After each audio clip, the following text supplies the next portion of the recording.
Industry X is a podcast where we will share life stories that will ultimately lead to conversations about daily life. All right, man. All right. Yeah. Man. Welcome to the INDaSTRY-X podcast. We back again. And make sure we say, when we say, we're going to make sure we say it slow this time because we messed up last time. The story, not X. industry. Because we did mess up last time. We said industry.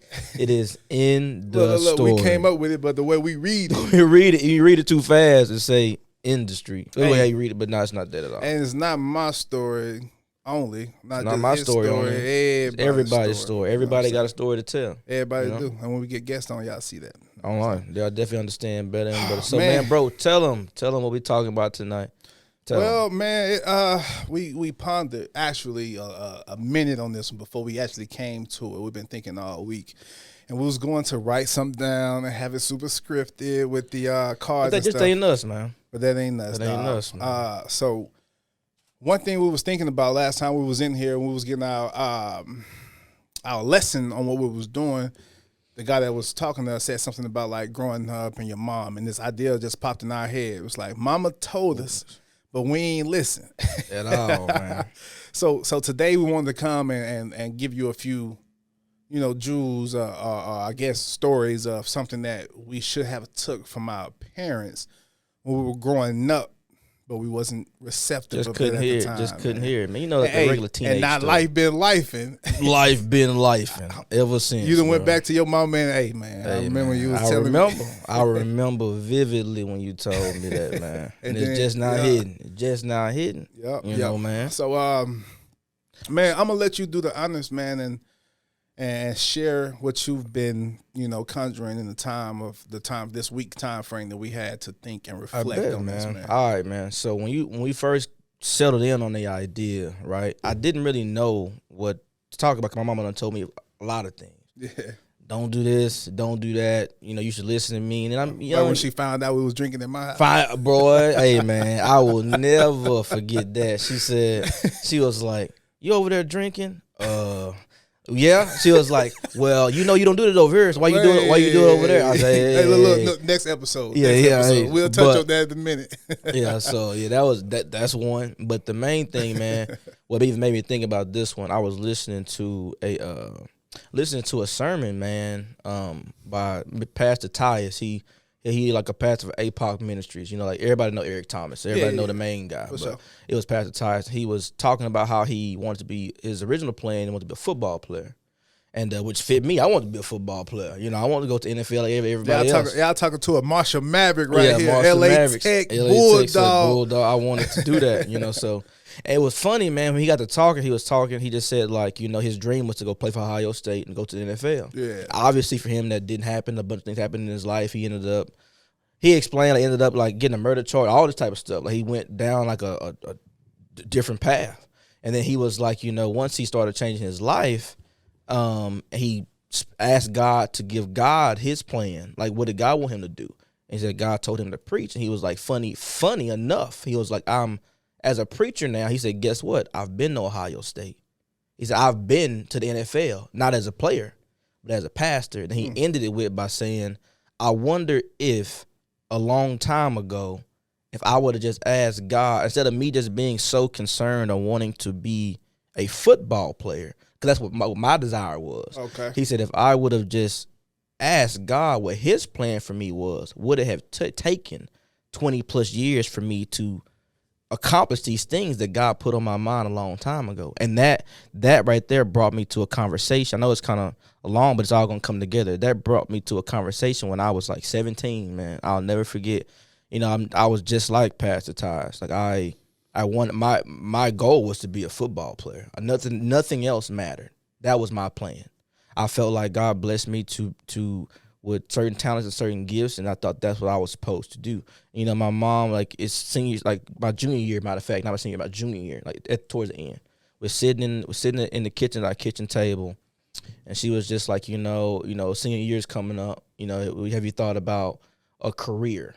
And you know, I'm like, Mom, what you talking about? A career outside of I football. like a career outside of football. She What? didn't believe in you, and that's how I took it, bro. I'm like, what you talking about? A career outside of playing football? Like what? That's nonsense. Like I got real defensive. I'm like, it's football, Mama. And she was like, well, and her answer was, well, I understand, baby. I'm just sound like you from East Texas. I am from East Texas. She's like, I understand, baby, but I'm just saying, what about a backup plan? I'm like, no backup plan. Like, Mama, this is how we getting out of our situation. This is how I'm gonna buy you a house. Quit talking about backup plans, a career like that. I'm just getting mad now. I'm just taking it you just don't believe. And then she was like, well, you know, I'm just saying it might be important. And then, you know, the conversation goes on, and she finally just tells me, you know, she says, throughout this whole conversation, Jacobin, I just want to, can I say something? Can I just tell you something? I said, sure, Mama. You're my mama. I ain't going to tell you no. Words of wisdom. Yeah, I ain't going to tell you no anyway. And she was like, well, I just want to say throughout the dream of playing football is great. The dream of wanting to buy me a house is cool. But I just want to ask you, you know, just to tell you, I didn't hear you say one thing about God in that plan, about knife to the chest. You know, about how you talked to him about that plan, and was that what he wanted you to do? I just hear that what you want to do. And, you know, oddly enough, now that I'm saying that at 29, it makes sense of why it should have cut me. But back then, it just made me even more angrier. Okay. It made me to be like, 'cause I took it as she was saying, like, I didn't believe in God. And I was like, I go to church every Sunday. Like, you go to church every Sunday. I'm in there. So if I don't believe, you don't believe. So, yeah, if I don't believe, you don't believe. You know, what you're talking about? I'm telling her, it's because of that belief why, like, I know. Like, I'm going to the league. It's because of that. Like, you the one not having faith. You the one, like, trying to tell me to do something different. And that's how I took it. But now that 29, he never passed the ties, it's like, oh, man. I see what Mama was saying. That's what she was saying. Isn't it crazy when you dealing with parents and things of that sort, you just don't get the nuggets until you walk through it. So I had to go back to my mama and tell her, Mama, now I understand that, yeah, football was what I wanted, what Jacobin wanted to do. But obviously that's not what God wanted me to do. So now I have been asking that question. Before you go there, what made you go back and tell her that? Like, we obviously know that you're in your career and things of that sort, but what made you say, hey, Mom, I realize what you were saying now? Like, what transpired to give you that reflection of that conversation that y'all had? It was just after that, and I talk to my mom almost every day. So it's like I just called her the next day, and I just kind of told her what happened. Hey, man, I heard this sermon about Pastor Ty's, because I've sent her a few of his sermons too. Okay. So I was just like, the sermon made you reflect back on it. The sermon was what made me reflect back on our conversation. This would have been I'm 29, like 12 years ago. You know, so, and it's just like, and then it just hit home, bro. Like I definitely see, like, man, so it just even made me start wondering, like, well, dang, is all the stuff that I envision in my head, now that I am asking God that question about what is your plan for me and not what I want. Right. Is it going to be a situation like Pastor Ty's, to where now, like, I ain't gonna say now, I do feel like now that I'm asking that question, I may not be where I want to be, but the feeling that I have, I just feel like it's a feeling of peace and joy. Like, I'm not as stressed out anymore. Like, because before, when I was still trying to figure it out on my own, like doing different avenues of trying different things, I was never at peace. It's not that I wasn't successful at the things that I did. It's just that they still weren't fulfilling to me. And then was really bothering for me, like I was telling you last night, that like how I felt even back then, even when I was successful at certain things, or why I wasn't probably what I was supposed to do, is because to the outside world, people will tell me, like, man, you got this, you got that, you're making X amount of money, you have a lot of things going on for you. But deep down inside, bro, I just still felt like I couldn't even hear their words. I felt real empty. It's like, yeah, man, this is cool, but I still don't feel like I'm doing or I've accomplished like what I was supposed to be doing.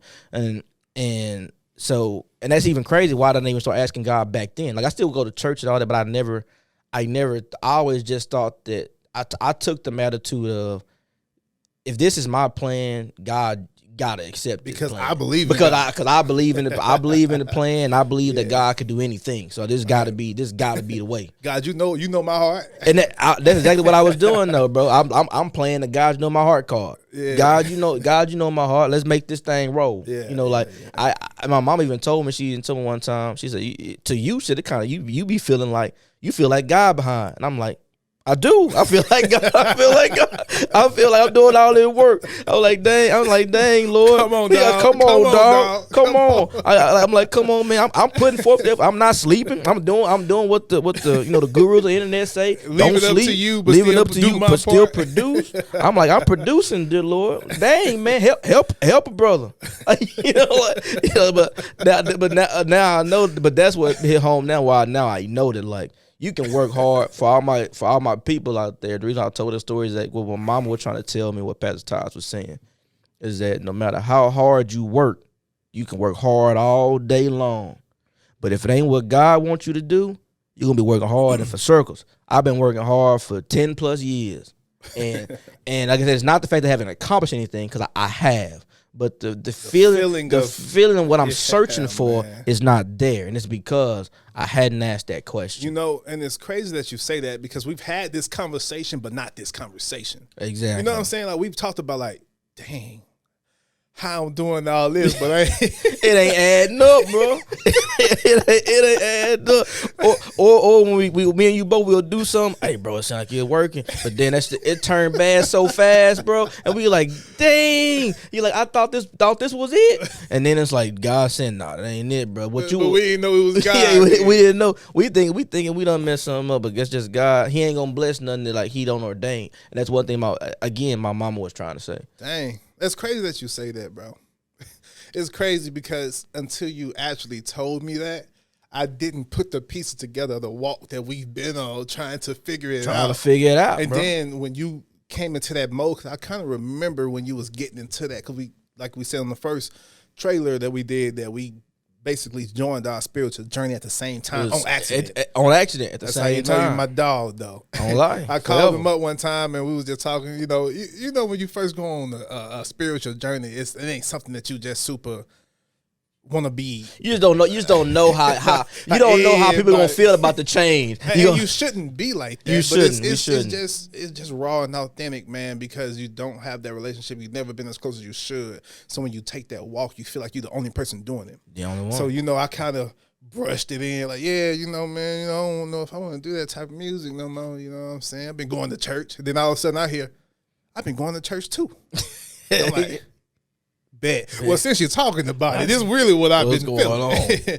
Yeah, but no, the reason I say that is I haven't realized all the things that we tried to accomplish coming from us until you originally shared that. So I'm glad that you were able to think about it, bro. The club Yep. we did that. Yep. We did the what you call it, the IML. We did that. Yep. We tried. We don't try 50 Even the million. music. The music. We tried. That's not 50. to say the music ain't for God. It's just that I never made God the center of the music. You know what I'm saying? Exactly. So I definitely feel what you're saying when you feel that, bro. And when you share that, it kind of hit home. Like, I'm looking at you because I've heard you say it, but for some reason now that the camera's on us and we sitting right here, you saying it again, and me having no choice but to look at you and feel what you're saying. I'm like, man, this stuff real, bro. Yeah. This stuff is real, man. So now that you've realized that, now that you've, kind of have that mind frame of, if it's not ordained by God, what type of walk are you on now?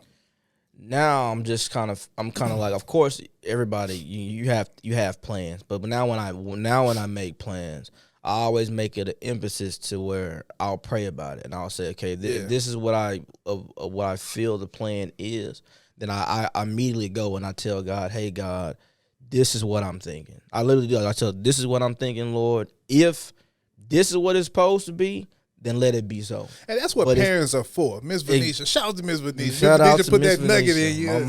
My mama, man. She put that nugget on you. It took me back. 12 years. Hey, but as long as you got it. But I'm glad. I'm glad I'm alive to have gotten it. But that's what I do now. I just ask Him that if it's the right thing to do, then ordain it. If it ain't, then block it like you been blocking the rest of them. And we gonna come up with something. Look, don't block it as hard as you block the rest block of it them. like you block the rest of them. Then I just ask him to please, if it's not the right thing, to guide my footsteps to what is. And then I just tell him, I promise y'all I'll follow. Because now I'm just in a mode of where, I guess I feel the saying where God got to break you down, man. Because I've been a high achiever my whole life, and I've always what felt you mean like when you say a high achiever?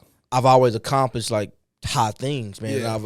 And I've always set my mind on high goals, and I've always been able to hit them. But it's this one goal right now that I can't hit, which is I've done the school, I've done, I've made money, but now it's kind of like the main thing I always wanted when I was a kid was to retire my mom, man. It's been a big thing I wanted to do. Yeah, we talked about that for years. Because of what she's done for me, what she's done for our family, like for my daddy, for my brother. Like she's done, my mama, man, is everything, man. So, and my mom always tell me all the time that like, baby, I don't care about you retiring me. I don't need it. Ain't about you. She's like, I don't need you to do that. I need you to take care of yourself. But I'm just like, respectfully, I'm gonna take care of myself. I'm gonna take care. I'm gonna take care of my family. But I also just want to give back to you for everything, because how I feel, I wouldn't be able to do this if it wasn't for you, for what you did for me, like, and for what you instilled in me. Yeah, I even tell, it's not that I owe you. I don't feel that way. I just feel like I want to do this. I want to give this to you. Because without you, everything that I've now wouldn't be it. Right, right. So that I will say, let's kind of segue a little bit, bro. That's me. Now, you've been kind of close to the vest on yours. I've been trying to talk to this man all week. I done kind of gave little tidbits on what I was gonna share, but every time I ask him, he just say, "Yeah, man, what about say that again, bro? He said, I got it in my notes though. I got it in my notes, So go ahead and share. Like for you, bro. Like you said, tell everybody for a second. This ain't us. Nah, this ain't, bro. Ain't us. We ain't even, for everything that we've ever been through in life. We were having a hard time in life, man. I don't know if you remember. You were going through your situation. I had my situation going on with me. Yeah. And like you said, we talk almost at least 2, 3, 4 times a week. We'll never mention it. Man, never mention not one time. It's like normal. That's what I've seen. Kind of reflecting back on how we grew up, though, just how I seen my people process stuff. I don't remember a single conversation with my people saying, hey, this is what's going on. This is what's happening. It was kind of more so of it's happening. I see it's happening, but we'll get past it when we get past it. So it wasn't necessarily like don't talk about it, because at times we talk, I wanted to be like, hey, bro, I ain't feeling cool right now. You know what I'm saying? But like that time I came over to your crib, before you walked in the room, you said, hey, man, if you want to crash here tonight, I don't know if you know, but I appreciate you, dog, because that meant a lot to me on that particular night that I didn't even have to say nothing to you. And you ain't know nothing that was going on with me or nothing. You just walked in the room. I could just tell. I knew. I went and told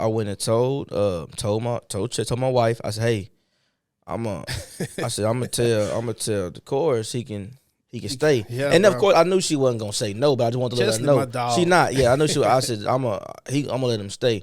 I said I don't know what it is. I said I said something going. I said so I'm gonna let him stay. So I went and told him. You said. And then look, I'm trying to proceed normal, like ain't nothing really. Ain't nothing wrong, man. But I appreciate that. Okay, so stuff like this is kind of different for me, so you're right. But I did take the approach this week in the time of trying to gather everything together to ask God, because I had something. But what I was going to talk about was going to really detour from what I really wanted to talk about, if that makes sense. Okay. So I was masking it with something, and I didn't want to verbalize that I was going to do that, because I wanted to see if I was going to be able to, have enough confidence in what I wanted to say and be okay sharing something that I haven't really talked about too much for, camera, for you, for whoever going to be, you know what I'm saying? But we talked about this. We said, man, there's no point of doing this. We ain't going to do it if we ain't going to do it right. And if we ain't going to be honest, because this is basically a form of therapy for us. It is. You know what I'm saying? It's for people, but we are also doing this, on our behalf, because there's a lot of things that we have never had the chance to discuss. Like that story that you told me right then. Like we've talked around that, but we've never. Yeah, I've never really shared that. You know what I'm saying? So what I want to talk about is, like, I remember growing up and my people would call me irresponsible and things of that sort. And I would fight it. You know what I'm saying? Become like, what you mean I'm irresponsible? I can take care of my stuff, but I never put it into terms of how that would translate being a grown person. A grown adult. And when I say that is, it's not irresponsible in a matter of I can't find my car keys. I still do that. It's irresponsible enough of not being attentive to the things around you, if that makes sense. No, I was just so I think the form of irresponsible that they used to talk about is the fact that they couldn't pinpoint the words they needed to say to me to get me to be attentive to the things around me the way I could snap out of that mode. It was until I was 28, 27, so I finally understood what they meant. But it took me losing a whole bunch of stuff in the process. And when I say losing, a lot of people say, like you was explaining, oh, you still living, you still got your kids. But my loss, to me, what it feel like on the inside and what people envision a loss should be is two different things. You know what I'm saying? And I think I agree. Nobody can tell you how you feel. Exactly. You know? And my form of loss was, you know, the thing about my son and the splitting and the things of that sort, to where I don't get a chance to kind of do what I've always envisioned. And the reason I say the irresponsible thing, because I feel like my lack of attentiveness and my lack of understanding to the things that was going around me didn't allow me enough chance to adapt in those situations to fix the things that needed to be fixed, because I was so fixated on now, step. I know what you're talking about, bro. So I know, and I don't want you to go too not to dive too deep into your personal life. Yeah, I won't do that. But I will say, for the people, I'm going to ask you. You're going to have to clarify a little bit, because, like I said, I understand. It's okay. I understand. I know. Because I lived it. I've got some real healing and things of that sort. Which is you know cool. What I'm saying? So I don't mind. I don't mind. That's what I was pondering with. Like, is this something that I feel comfortable sharing? And I'm okay with it. So if you don't mind, go back and properly explain this split. What you ain't got to go into detail, but you do need to explain because remember when we started this, we said we're gonna keep it raw. but remember the why. It's because what we going through right now. Me and you are best friends. We were both hurting bad. Well, we really did need someone, to where my wife couldn't help me. I didn't feel comfortable enough to even talk to her about it. You were my best friend. I didn't feel comfortable enough to you to talk about it until months had went by. Yeah, that was a lot of hurt, and we both suffered, man, that we didn't have to. Because even though the situation didn't change when we talked to each other, the situations were still the situations. But when we talked to each other, what it helped us do was be like, I'm not alone. Yeah, my dog. And it just like I'm not like, so I say, because I don't want to go off too much, but you put me on Dr. Miles Monroe, Pastor Miles Monroe, whatever you want to call it. Right. One of the episodes one of the sermons I listened to while I was at work, man, kind of put into perspective what we're going through right now. Right. He said the reason why a lot of people, when things happen to them, why they get so down or so frustrated or so sad, he said is because you think you're special. And at first I was like, where are you going with this? Where do you think you're special? Oh, Miles he said bring it home every time. Then he brought it home. He said, you think you the only person that's done got divorced? You think people just start losing jobs? He said, you think people just start getting sick? He said, you ain't special. He said, turn to your neighbor and ask them what hell they going through. And I bet you they going through something. Yeah. He said, but the devil wins. He said, because we have this concept of, oh, I'm so embarrassed that I've lost my job, that I done got sick, that this done happened to me. I don't want to share it because I'm too embarrassed. He said, and that's how the devil win every time, because now we go into these holes. Until we feel like we the only ones. We the only ones, the mask. So right now, bro, don't put the mask. Okay, cool. All right, I appreciate that. I needed that. All right. So let's go back to the beginning. When I say irresponsible, I mean in an aspect of kind of how you was talking about putting God in it. I didn't realize our topic was going to be the same because we talked about it, but I never shared with you. But when you were saying it, I'm like, he don't even know that we finna talk about the same thing. Making God the staple of everything that you do. And I didn't do that when it came down to my family. So when it came down to my family, then the divorce and the split, now we got two separate households. When it come down to my son and things of that sort, I felt irresponsible. There's a lot of things that I couldn't change in the process of that. Irresponsible in the manner of the me who I am now know that if you don't put God as the foundation, then everything that you do is going to be able to crumble. I think what you're saying is, and you can piggyback off this, tell me if I'm right or wrong, is that as men in marriages, we are the leader of our households. Because I'm finding out the same thing. There we go. Even from mine. That's exactly what I'm saying. Even from mine. Is that what more so what you're saying? I'm saying that, yes. And me and my irresponsibility, if you want to put it into that, wasn't allowing myself to be that particular person. And again, it's a lot of stuff that I couldn't change, of course, that went on within the relationship. But the one thing I could have changed was, for one, doing research and understanding the roles of a man, and, you know, doing the research and understanding what I was supposed to be for my family. See, I always grew up in a loving and environment to where as long as you got love and loyalty and things of that sort, then you're good. But you don't understand that what you need on the base of that is God. You know what I'm saying? Exactly. God is kind of has to be at the bottom, and then that stuff has to come from that. And I feel like as myself, it was irresponsible for me to be a grown man and have a family and not make sure that my family foundation was set properly before that's something that I took on in life. You know what I'm saying? And that didn't come until later knowledge, but then it resonated with what my parents were saying when I was younger. I've always kind of been a fast mover and kind of think about how I think and not really worrying about the outside thing that's going on outside of me. And that within itself is irresponsible. Yeah. And that's kind of what I got caught up in. I got caught up in my situation, in my own world, the things that I was trying to accomplish. And I didn't take the necessary time to set that foundation. And then, just like the good Lord say, anything that's not the foundation will crumble. And that sent me on a spiral. Probably some of the worst times of my life. The worst time of my life. I ain't gonna say probably. The worst time of my life that I have done the proper things now to get healing and, you know, from that particular situation. But it really, basically like you were saying before, opened my eyes, man. I went to church, man.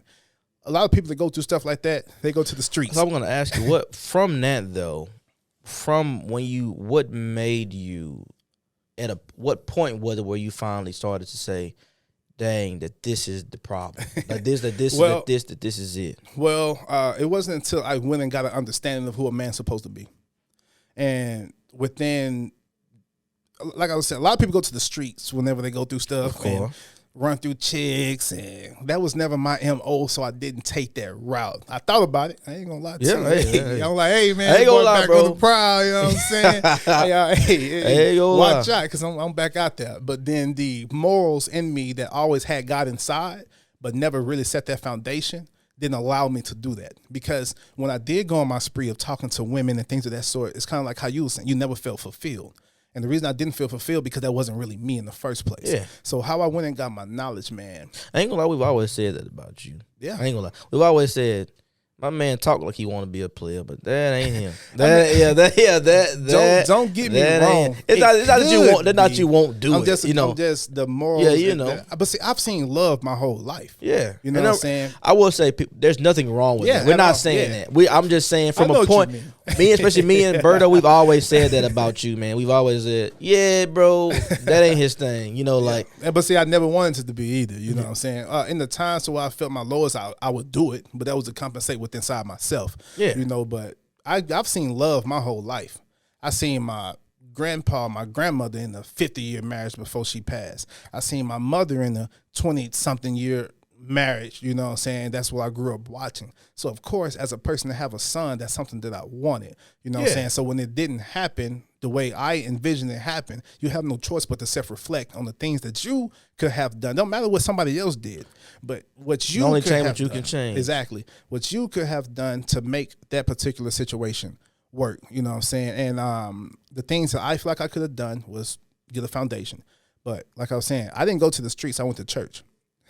This how God worked, though. This how God worked. What happened, bro? This how God worked. The first thing I did when I went to church, this is just me going. I don't know. I know what they about to talk about. It's just where you know how the new churches do now. We having a new series. Yeah, new series. So I go into church, you know what I'm saying, and Pastor Micah, which is the house, Fort Worth, he was talking about the importance of family. Man, bro. That must hurt a little bit. Yeah, I wouldn't necessarily say hurt, but it's but what I mean by hurt, I mean is that like it makes you, because like I said, I've never been divorced, so I don't know what that's like. Yeah, but I could only imagine cause I don't. If you don't mind me sharing, we can. If you don't mind me, I won't probably tell too much. This is our. We doing this for people to understand. This ain't to pry into our life. This is to let y'all know that you're not alone. So if you feel like it's I feel like this is important. So let's do it. When we were younger, man, we used to have a thing to where we would say if certain things happened. Like if we were in a relationship and if it wasn't working for whatever reason that may have been, we wouldn't have cared. We would have just been like, forget that. Forget that. I can find a new girl tomorrow. So I got matter of fact, I got a few of them I can go get right now if I wanted to. But when that certain situation happened, I felt bad because now that I had my family, I was like, I don't know how I was talking back then, man. I don't know what I do. It's a song out there that say never say never say never. So I'm like, I don't know what I do. Like to lose my family. Yeah, and you don't put it into perspective of losing your family until your family's lost. And that's what I'm saying. Like, you know what I'm saying? What helped me, your situation helped me when you finally shared it. It was crazy. You were going through all that by yourself for months. When you finally shared it for me, I was like, it made me even have a more level of I guess I could say respect for enjoyment for my family. I'm like, hold on, like I'm glad that out of the things that happened, and I'm saying this wholeheartedly, I'm glad that out of the things that happened, that's something that positive that could have came out of it, because you as my friend, my brother, I would never want you to have to experience that. So the fact that it gave you that, oh man, like this is going on, that my story could have been a testimony to you. I'm glad that happened, like for real. That way you can hug them a little tight, and then you can, And I want to say I've never shared that with you, but I want to say that we never talked about that. But I'm talking about even like this right now. Yeah. So we never talked. That's a real thing. When that happened with you, I immediately started reflecting on, I gotta be more grateful and thankful for. She might get on my nerves, but heck, I definitely wouldn't want her to leave. Because we got a son, we got all this stuff together. Like I care about her, and it's like forget what I was talking about back in the day. Talking about I can go find another girl tomorrow. I won't find another one. Even if I could, I don't want to find another one. So. Well, you can, but you don't want to. Just like you said, I don't want to find another one. So it's you've invested into that. You have a family with that. She knows you. You know her, and then you can go find somebody else, but they ain't gonna rail your feet the same. Yeah, they ain't gonna do all that the same. Yeah. But I want to tell you that bro, that like I never told you that before. Boy, I want to tell you that this man right here is the only person that can do this, man. My mom, my dad ain't never heard no conversations like this, how to be bad. This dude, the only one that's gonna push something out of this like that, and we gonna box when we get finished. Yeah, I want to box. I was just saying, I do want to support it. I I appreciate you, bro. For sure. When you finally shared with me, I just want to tell you that even though that was it was a bad situation. It did it helped me. So now that we're here sharing this, I know we venturing out, but we're gonna get back to it. I want to also tell you that I appreciate you in the time, because some of the little stuff that you said, you don't even know, how I was feeling at that particular moment. But a lot of the stuff that we talked about, the laughs and things of that sort, honestly, bro, like you was one of the people that really helped me out through that process a lot. Because for one, you gave me wise words. We've always been that, man. It's never been no type of forget your, you know what I'm saying? Every time I talked to you, said, work it out, bro. You can fix it, blah, blah, blah, blah. Always the optimism. Even when, it didn't, it was fine. But see, that lets me know right then you as a person had my back, because you knew what I really wanted. And then instead of you saying, hey, get that to the side. No. Yeah. So I appreciate you for that. Yeah, but so we went to church, man. Just get back on track. We went to church, and it's the importance of family. So... And not only was it one day, it was a series. You know what I'm saying? You want to drag this out. Yeah, we'll drag it out. When you sitting at church, and then, I go to one of them new age churches where they got the lights running through there and all that. I ain't see no lights. I saw a spotlight on myself. I was just like, man, what you doing, dog? I wanted to come up and talk to that man like, hey, bro, out of everything you want to talk about, you don't know what I'm talking about right this, now. Man. Don't talk about that. I ain't finna sit here and cry in church and all that. I'm like, damn, I'm crying in church. Oh, yeah, I got to get up out of here. Yeah. But I didn't stop going, man. I went back the next week. I went back the week after that. And then I understood, like, as much as I'm sitting here blaming somebody else, I'm just as much as to blame. Because people look at an act that someone else do, and then they say, oh, that wouldn't have happened, blah, blah, blah, blah, blah. But whenever you point a finger at somebody, no matter what they do, you got someone pointing back at you. Yeah. And that was a whole bunch of things, me as a man, that I've learned now. You know what I'm saying? Now that everything is over in process, I would never say I'm glad for going through that, but I'm glad of the experiences that I've had with that to lead me to where I am now. So I went to church. I went to therapy. You know what I'm saying? As a black man, I feel like, well, what we go through, we don't, bro. And that was self-inflicted, man. I was feeling low, man. We lost a lot of people in my family. I lost my grandma. I lost my uncle recently. I lost my bro Bam. We lost Tyler. Us as friends. Yeah, we lost Tyler. You know what I'm saying? That sent me down a spiral to thinking that, like Miles Monroe was saying, I'm the only one going through this right now. All my friends, they chilling. They out here living life and blah, blah, blah, blah, blah. Yeah, but they don't know that, man. Bro, I feel like I'm under a turtle shell right now. And I don't see any daylight. Like, it was days that I was literally just dragging through the day. You know what I'm saying? And it's funny because we went on that trip and I reflected back on them pictures when we went to go pick Alberto up. And I saw a picture of that. And I'm smiling now because of who I am. But I looked at that picture, I'm like, you were so depressed on that trip. Oh, my God, bro. That was some of the worst times I've ever had in my life. You were so, I knew it. Because you're my dog. Because even then, but that was even before you told me. So, yeah. But I knew something was wrong then. I said, no, we supposed to be having fun. He's smiling and stuff, but no, something is wrong. Yeah, bro. I'm looking at my hair. I ain't got no haircut, man. You can, when you look at your smile, bro, you can tell from the smile. It was not that you weren't smiling because you were, but when you look at the picture closely, you can see that, like, yeah, he's smiling, but it's more of a front, like than actually real life. Like it's not him being genuine. It taught me something, man. Reflecting back to my thing with my parents, responsibility. Heavy is the head that wears the crown. Exactly, man. And as a man, what I'm saying is, I tell my brother, it costs to be the boss. It costs to be the boss. It costs to be the boss. boss. And I finally understood what my pops was telling me, man. My pops was one of the main ones because he was a take care of stuff type of, and I seen that growing up, and he was just a straightforward and attentive person, you know what I'm saying, and things of that sort. And I fought so hard being different because of what they was telling me that I didn't understand where I was driving myself and my family, you know what I'm saying, at the same time. They was on the outside giving me nuggets the whole time, but I was never receptive of them.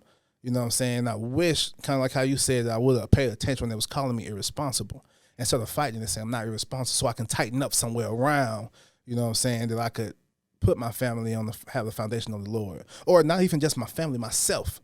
You know what I'm saying? As a foundation of the Lord. Because it's not just like, oh, I need my family to be on. It's if you don't have your foundation set, how can your family follow? Exactly. As a man, that's what you are in the home for.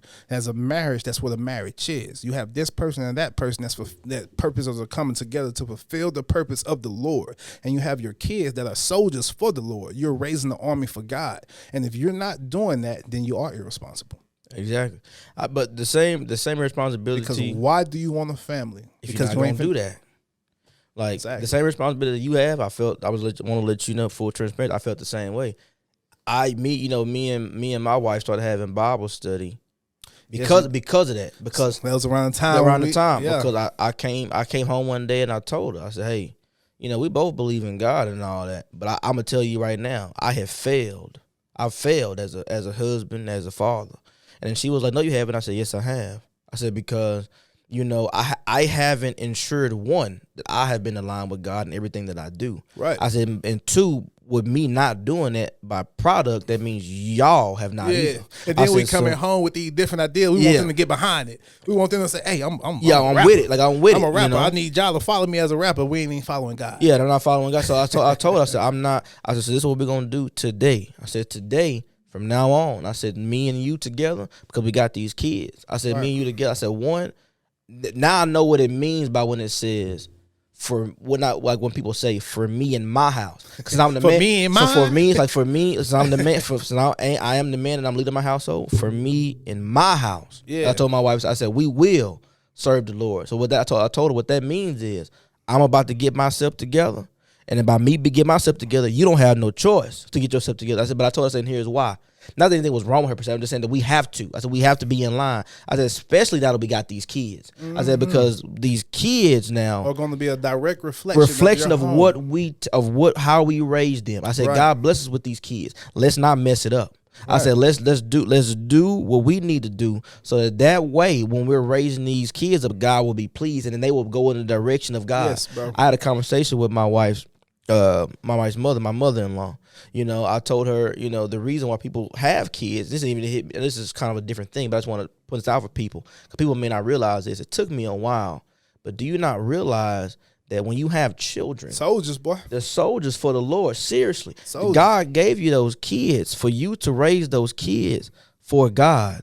Like I can't control what somebody else's kid do, but I can control my house. And my house, I'm gonna do for God. That's what I can do. And so that's why I told her, like, that's important. I said, we need to take that. I told my wife, we need to take that serious. Like that this job we've been given, one, we're blessed to have because unfortunately, everybody's not blessed to have children. So it's one thing I told my wife. Right. That we were, for whatever reason, because we're not perfect, so I ain't going to sit there and be like, oh, we done this and this. That's why God had to give us kids. No, because God had to give us a dang thing. I said, but for some reason, God said He blessed us enough. He blessed us that y'all are going to have children. Right. I said, so because of that, what we need to do, let's not throw it back in God's face, basically. Yeah. Let's not be like, oh, he done gave us these kids. We can do what we want to do with them. No, we can't do that. Like we have to raise everything I do now, bro. From the podcast, from coming in here, having something to say, from my music, I ask. From conversations that I have with people that work, man, it's a guy that work that I'm pretty close with, man. We have these spiritual conversations all the time because I don't care anymore where I'm at. I'm going to make sure that it's known what my purpose is in life. But when I'm talking to customers and sales and they venting to me and things of that sort, I'm asking him in my mind, I'm like, don't let me speak unless you tell me what I'm supposed to be saying. And that's how it's supposed to go. Don't let me take these next steps until you tell me this is what I'm supposed to be doing. And if it's like you say, if it's not for me, then close that door. Close that door. Yeah, man. So now I would say back what I would like to ask throughout all of that, throughout all the experiences you shared, if there was one thing of any at all that you would like to share regarding your experience to the people that's going to listen to this, they're like, hey, that you're not by yourself. That, hey, I went through this, but it's going to be okay. Yeah, what advice would you tell people to help them kind of, how you were able to eventually find your way? What advice can you give them to help them find their way to get to a better place? Don't listen to that voice in your head when you're down. Exactly. That voice tough though. You're right. Because the voice in my head told me to do a lot of bad stuff. You know what I'm saying? The voice is a devil. Don't listen to that voice in your head when you down. Listen to that far out on that mountain that's kind of behind the voice telling you to go out and do the bad stuff. Because I wanted to go out and party. I couldn't even party. Even when we would go out and things of that sort. Yeah, you wasn't there. Exactly. Your mind wasn't there, exactly. Bro. But it's because I had no business being in the first place. Go get your mind right. Focus on your mental health. And when I say mental health, it affects you in ways that you do not know. And a lot of people don't understand that. Anxiety, depression, and things of that sort breaks your body down. When you're feeling like you can't make it through the next day or something is wrong or going wrong with you, do yourself and your soul and the people around you a due diligence and go get the proper help that you need. And if you don't know what that is, therapy isn't for everybody, but that's a start. Your friends could be a form of therapy. Whatever that you practice, your religion, I believe in God. So I'm going to tell you to go to church. You know what I'm saying? Go to church. And then church ain't to heal you because church ain't just going to heal you because you're feeling that. It's the environment that you're around that's going to bring I agree with that. The energy that you need, the soul that you need when it comes down to you're going to leave that place feeling wonderful and great and stuff nice. Pray. Let me go back to the beginning. Tell them about your war room, man. You just built that. Yeah, you just built your war room. I have a spot inside my room, man, to where I get down on my knees and fully submit to God and ask him and tell him and pray, manifest the things that I want in life and really have a deep relationship with him because I now know and I appreciate whatever we've been through that because I now know that without him as the foundation of it, it's going to crumble. A lot of people don't understand what we're here for, what we're designed for. We're designed to be here, to live this life that we're living, to make it to the next level, This is a video game that we on right now. You know how you fight the boss at the end? The boss is the kingdom. If you ain't doing the steps that you need to take now to get to that, then it's never going to work. So now that I understand that, I make sure in my study, in my war room, my prayer, I have a pillow, man. I got me some LED lights and things of that sort. Yeah. But I get down on my knees to show him that I am man, you are God. And I am here to ask you to guide my next steps, because I want to bring the next person closer to you so they can make it to the kingdom. And that's what it's about, bro. And I've never changed that again in my life. Man, what's funny enough, again, I listened to another sermon today, is when I'm talking about how you ended, never do that again in my life. Pastor Eric Thomas was saying that he had a series called about, like, never go back. Mm-hmm. He's ended it with, you know, everybody know what they do wrong. Cause we all do. You can say you don't, but we all do. Right. He was like, so what is that thing right now today that you're telling you that you're going to tell God right now? I'm never going to go back. Second. Go back. I am a man, and I am still working on myself, and I don't want to portray any type of image as I'm a perfect individual, because I still go through things on a daily basis. I just want to throw that disclaimer, but you can be an imperfect person and still work on yourself in the process. So don't ever feel like just because you ain't all the way there that you can't take the necessary steps to get there. I didn't say that, so I wanted to make sure that I let the people know that. No, I appreciate you saying that, because we don't want to come off as, because we know people going to watch this and be like, I know them. I know that. Hey, listen. The part that you do know about me. You don't know us. You don't know me like how you think, one. Wait, they don't know us at all. You know, they know an image of us. Or they know who we used to be. You know a portion of me. While I was in that day in life. I'm not there anymore. And we are trying our best to continue to move forward. That's what he's talking about. Don't go back, move forward. Right. So I ain't gonna lie, for me today, I told God I won't go back. I won't go back to having a lack mindset, to not believe what you're gonna do, what you tell me you're gonna do. I won't go back to the fact of not being grateful for the things that I have, not to stop worrying about what I don't have. Because I think we all do that. When you take a look at what you think somebody else got, you take a look at what you don't have compared to them, then you get real down and get depressed. So I told myself today I won't do that anymore. I told God I will not go back to not being the best husband that I can be. I will not go back to not being the best father that I can't be for my sons. You know what I'm saying? You want to know something, bro? Your pops used to say some stuff and he didn't even realize it. But I used to listen to him, man. You know, he going to go on his rants. Yeah, you know my daddy, boy. Hey, man. He going to hold you by for about an hour and a half or so. He didn't know he was talking to me and a lot of the stuff that he was saying, but he was talking to me. You know, my parents also, you know, a lot of conversations I had with my dad, because, man, I had to call him. We had conversations we never had before. I'm like, hey, man, this feeling ain't right, dog. You didn't tell me about this part right here. Let's have these conversations now. We did have these conversations. So I want to also appreciate your father, my uncle, you know what I'm saying, at the time. That's when I say lean on the people next to you, man, because the people next to you could be, you know what I'm saying, as long as it's coming from the right source. Our dog, Watt, you know, the conversation. Man, T. Watt, boy. Watt, hey, you know, the conversation that we had, man, you know, we've done a lot of stuff together, and I know he wanted to give me that bro advice, but deep down, he gave me some good advice during that particular time, and I appreciate him for that, Berto, too. So my whole surrounding, even though I wasn't receptive of it, man, when I reflect back on it, I appreciate everybody that had their hands into the person that I am now. So you asked me earlier, what advice would I give him? I would say, lean on the people next to you. Lean on the people next to you, man, as long as they're heading into the right direction. And you know the ones you can talk to. See, I was going to say, now, you know you can't talk to everybody. You know the ones you can. Yeah, you can't talk to that. You can't talk. Because some people, they sold us with the devil. And they ain't no good, you know. So, but people don't be realizing that. Just my mama told me that too. It's another lesson I did learn from her. My mama from an early age said, because I've never been a big person to be like everybody my friend, but it was a time in my life where like I was maybe oblivious to certain things and like, he cool, so we all friends. My mama was like, baby, that's what my uncle told me. That ain't your friend. My parents talked about that a lot, but they always talked it in a different mind state. My uncle gave it to me gutter raw. He said there's one thing, man, that made me reflect, man. He said, how can you expect everybody to be on the same time that you are and they ain't seen the same things that you've seen in life? They ain't had the same experiences with you. And I know that you don't have to line up when it comes down to that all the time. He said, man, you got to really evaluate the circle and the realness that you have inside of you and think about the experiences that the people next to you have had and see, do they even have the mental capacity to be as real as you, because they ain't seen the stuff that you've seen.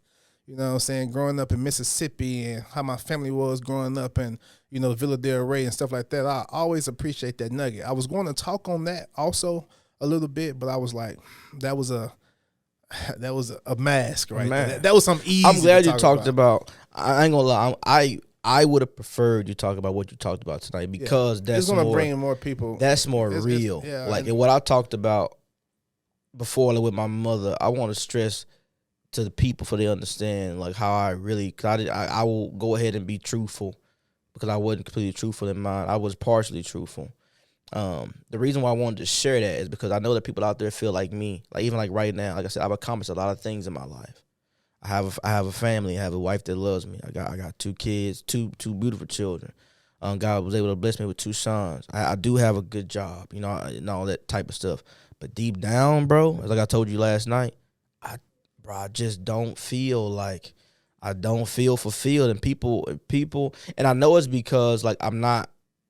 At the time, I was not walking in my purpose. Right. And I know that's the problem. And so. You know how you say certain stuff that ties everything together? You just said the one phrase that we've been trying to say this whole night. But then put it into words. Walking in your purpose. In my purpose I'm not walking it. And that's why deep down I'm trying to do that. Do you feel like you know what your purpose is now? No, now I do. So like that's what I'm about to segue into it. That's kind of how a year ago we weren't ready. We weren't ready yet then, obviously. But a year ago, that's why I loved this idea.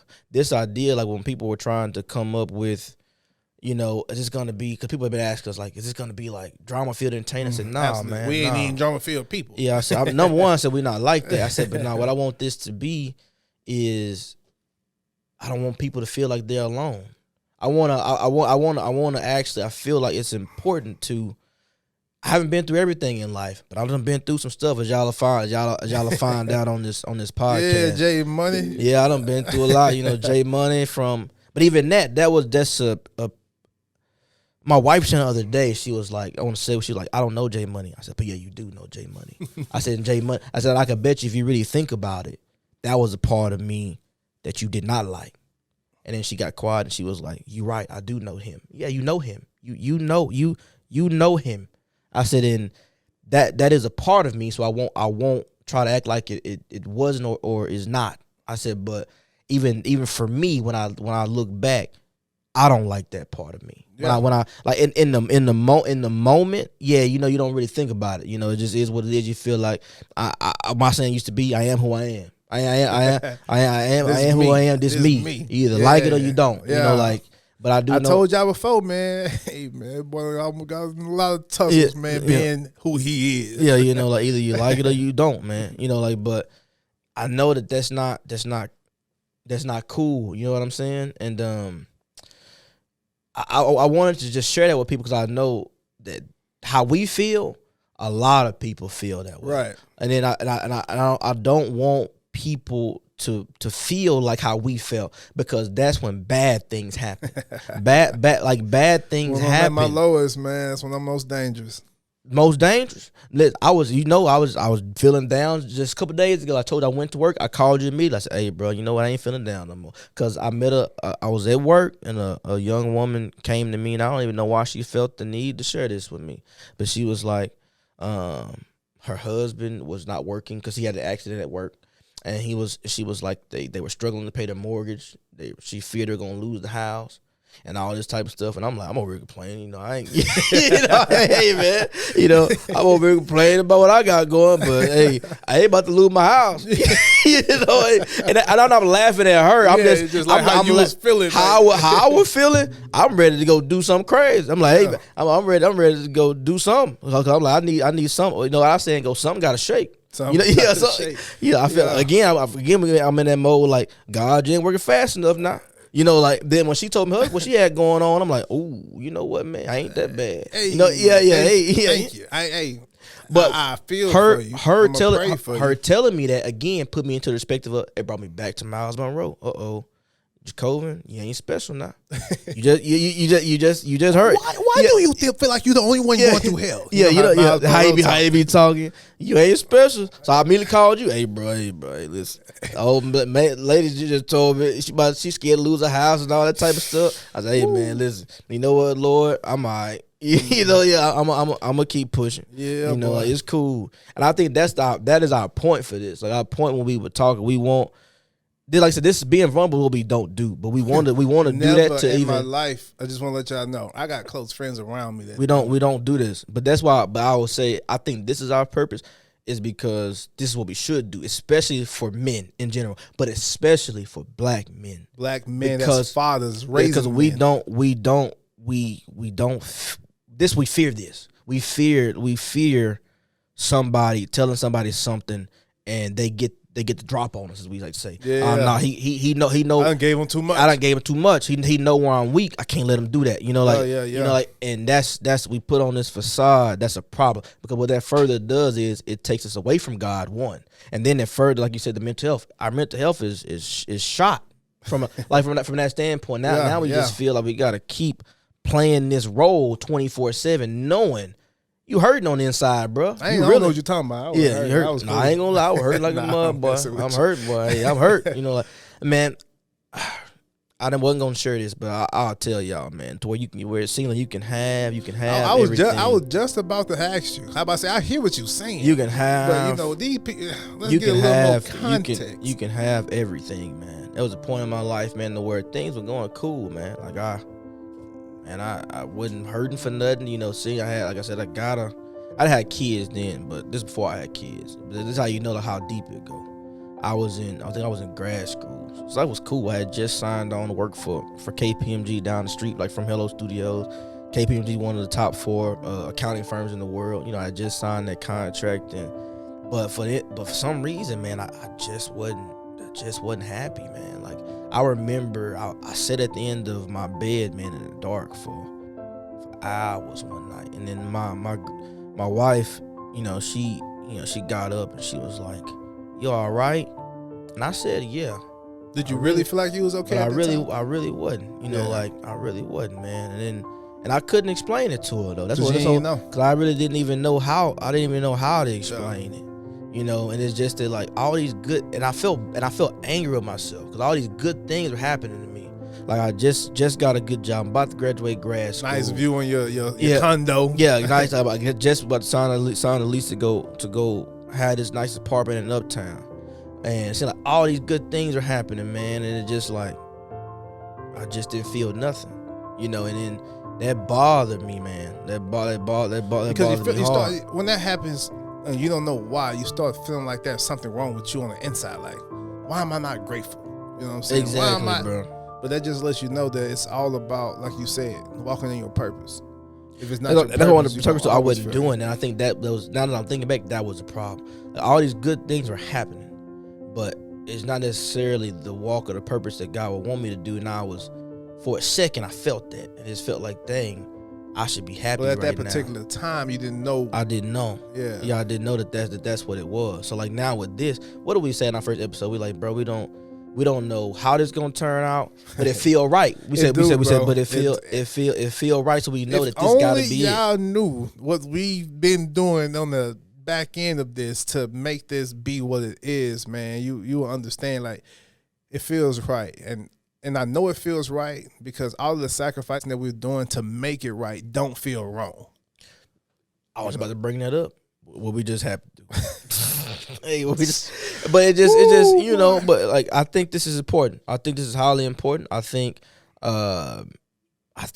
think this is the right thing to do, bro. I think that our goal, man, when me and him talked before we even did our trailer last week, we talked to, man, this was a year ago we came up with this.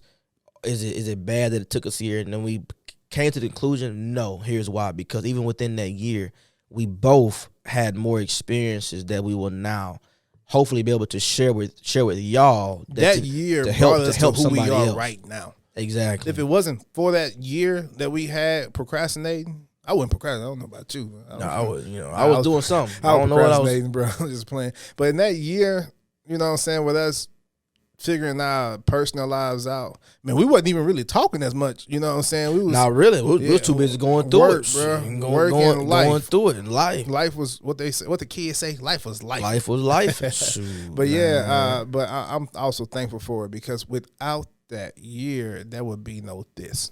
there would be no INDaSTRY-X. I remember when it popped in, boom, INDaSTRY-X. And then when you brought it together and you brought it home with the meaning behind it, man, it all makes sense. It all feels right.